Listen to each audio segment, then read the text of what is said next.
एक लाइन बस सुना देते नहीं तरी ना तो गीत माइंड में दोसर चढ़ल भी है। ओठवा के ललिया कनवा के बोलिया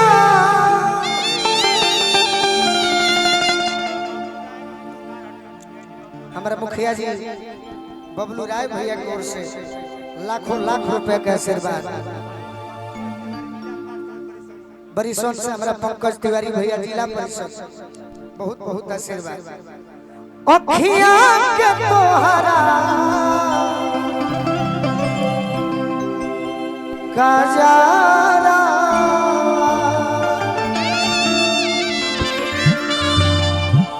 किए हो धना पागल बनवले बा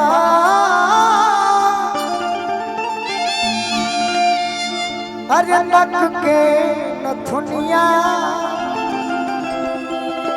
चंदन चिन्हला के है पाड़े वो सीनवा के तारा सिंगारा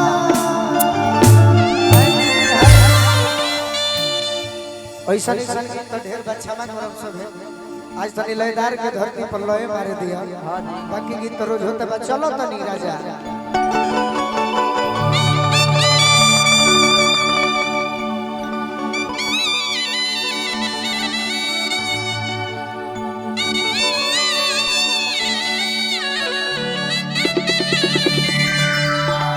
यही लगन में अप्रैल महीना में बियाह भइल एक जानी के मई महीना बीते लागल जून बीते लागल कहते के राजा जी जो सही जड़वा आई लो तो बियाहवा करा ले बड़ा गावनवा में देरी मत करी। तो मरद कहले कि सुनो अभी हम बाहर में रुपया कमाते नहीं गावना में टाइम अभी लगी कह तरीके सुनो देरी करो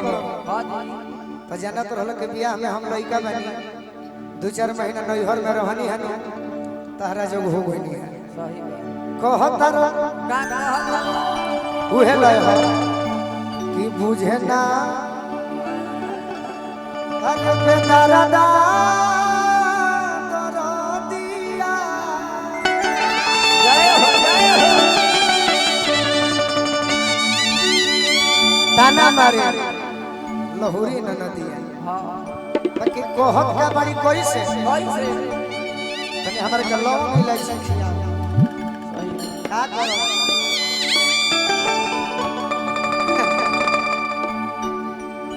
एक जगह चंदन हम गाना गौनी बड़ी हमार गाना से शिकायत बा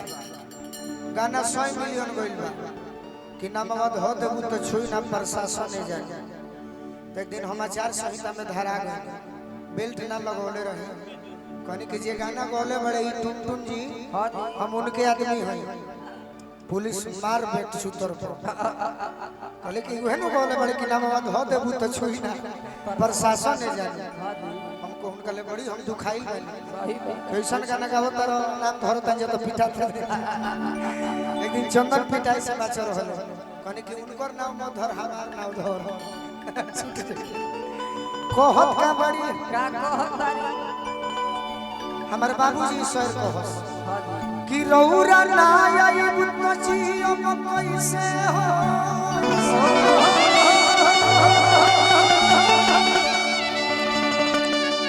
फाटल करे जा कैसियो कैसे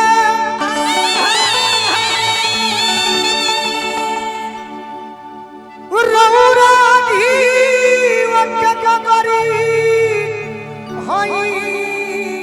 राजा जी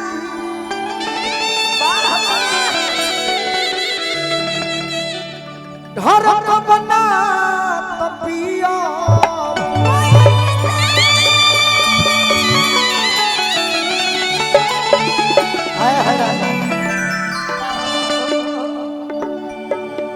बाज पर जो पुरनका में बजौले बनी अभय बाबा नयको को बजावत तनी अभय बाबा ये लय के 2 आदमी गौलन भोजपुरी में महेंद्र मिश्र जी छपरा में गौले रहले अंगूरी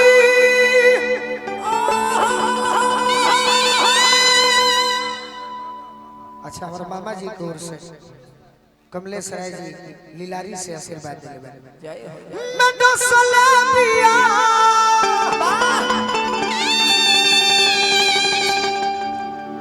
नगिनिया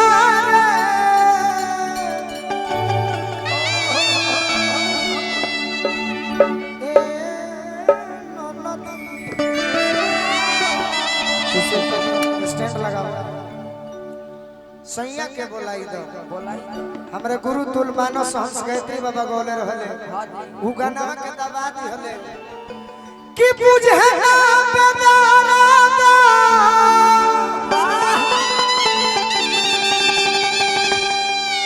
आर दरदिया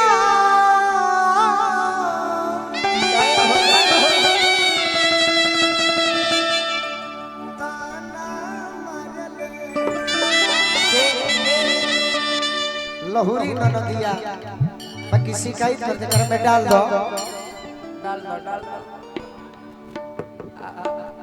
डाले में आगे बढ़े हाँ भाई रोज रोज कवर ढुकता दो भाई हम डलती तो हमारा सलाह ढुकी बाकी ढीला भाई टाइट करो भैया ढीला बा नीचे चल जाता है टाइट कर दो एकदम हिले टाइट करो के खड़ा रहो देखिए हमें तो हमारा प्रोग्राम बिगड़ी हो डुमरी के लोग से बड़ा हम एक दो आदमी से डराइला ठीक बा